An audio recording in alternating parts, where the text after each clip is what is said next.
हम बात कर रहे हैं पाइला ग्लोबोसा के बारे में, जो कि एक गैस्ट्रोपोड मोलस्क है।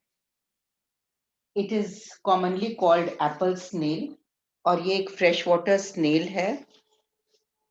यह पॉन्ड्स, पूल्स, टैंक्स, लेक्स में पाया जाता है।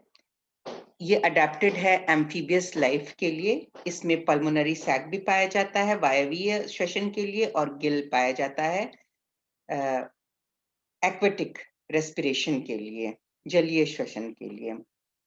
तो हमने इससे पूर्व के लेक्चर में एक्सटर्नल मॉर्फोलॉजी के बारे में अध्ययन किया, हमने शेल के बारे में स्टडी किया, और हमने ये देखा इसके बाद कि पाइला का शरीर 4 डिस्टिंक्ट रीजन्स में डिविजिबल है।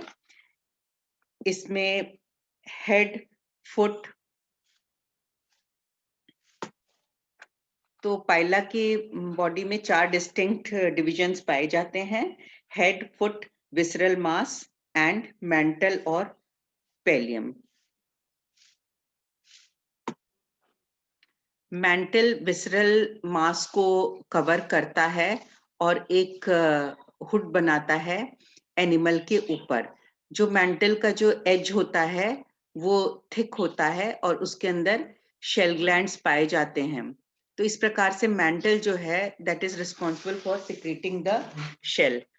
द इम्पोर्टेंट पॉइंट ये है, ये हम देख सकते हैं कि जैसे अगर हम शेल को खोलते हैं, शेल को हम ब्रेक करते हैं और शेल हटाते हैं, तो ये मेंटल इस तरह की संरचना हमें नजर आती है डिसेक्शन करते समय।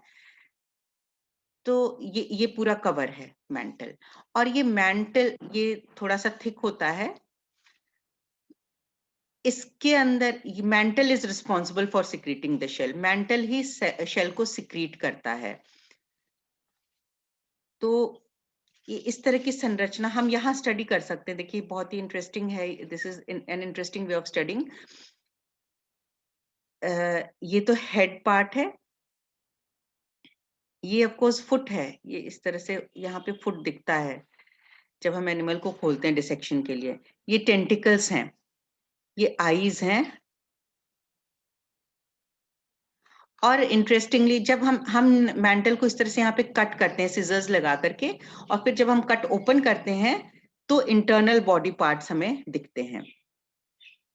तो अगर हम इस डायग्राम को अच्छी तरह से स्टडी कर ले तो हमें डायग्राम ड्रॉ करने में भी प्रॉब्लम नहीं होती है। जैसे if we just study it like this कि यहाँ ये मेंटल है और ये हेड है, टेंटिकल्स हैं इस तरह से, और यहाँ फुट है। उसी तरह से हम यहाँ पर भी देख सकते हैं, वेंट्रल साइड प्रदर्शित किया गया है। This is sole of foot. Again ये हेड पार्ट है, यहाँ पर टेंटिकल्स हैं, आईज देख सकते हैं हम। ये फुट के पीछे वाले पार्ट पर हमें ओपरक्यूलम नजर आ रहा है। तो इस तरह से हम डायग्राम को स्टडी करके हम स्ट्रक्चर समझ सकते हैं। मेंटल पे 2 फ्लैशी लोब्स होते हैं जिन्हें हम न्यूकल लोब्स कहते हैं, which are joined on either side of the head. तो न्यूकल लोब्स को ही हम स्यूडोपिपोडिया भी कहते हैं, और लेफ्ट वाला जो स्यूडोपिपोडियम है वो लंबा सा एक ट्यूबुलर रेस्पिरेटरी साइफन फॉर्म करता है एरियल रेस्पिरेशन के लिए। जो राइट वाला स्यूडोपिपोडियम होता है वो लेस डेवलप्ड होता है।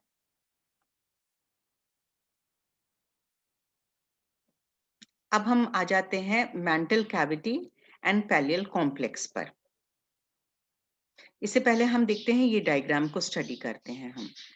तो जब हम मेंटल को कट ओपन करते हैं तो we can see so many structures over here.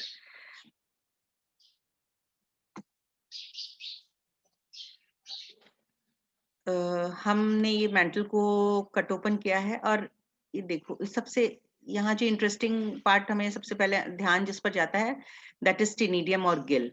ये हम देख सकते हैं टेनिडियम और गिल, और ये रेक्टम पार्ट है, और एक बहुत ही छोटा सा, ये हम जनरली कहते हैं इसे डिसेक्ट आउट करने के लिए, ये बाहर निकालते हैं, इसका सेक्शन भी कट करते हैं, ऑस्ट्रेडियम। दिस इज ऑस्ट्रेडियम, छोटा सा पार्ट होता है और इसका सेक्शन काट करके इसको देखते हैं माइक्रोस्कोप में। So osphradium tests the quality of water actually.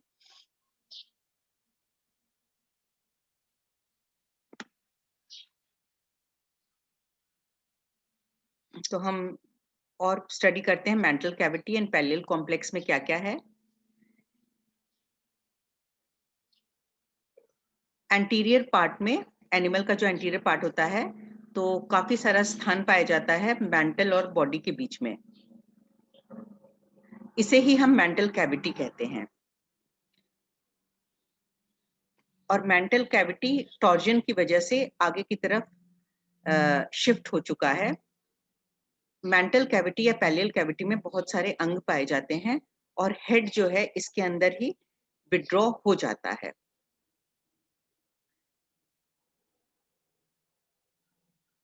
Mental या पैलियल कैविटी के अंदर बहुत सारे इंपॉर्टेंट ऑर्गन्स पाए जाते हैं और सब मिलाकर के इन्हीं ऑर्गन्स को हम पैलियल कॉम्प्लेक्स कहते हैं।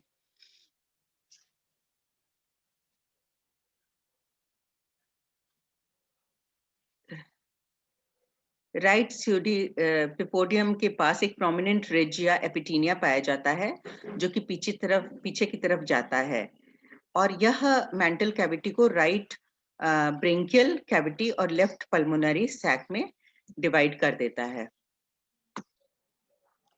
ब्रेंकियल कैविटी के अंदर एक सिंगल गिल या टिनिडियम पाया जाता है। रेक्टम और एनस होता है, जेनाइटल अपर्चर इज प्रेजेंट।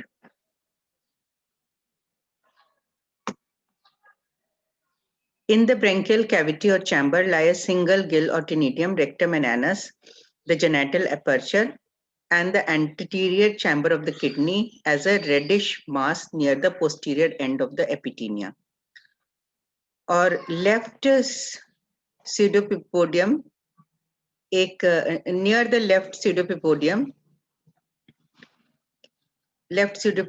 के पास एक फ्लैशी ऑस्ट्रेडियम पाया जाता है जो कि एक सेंसरी ऑर्गन होता है।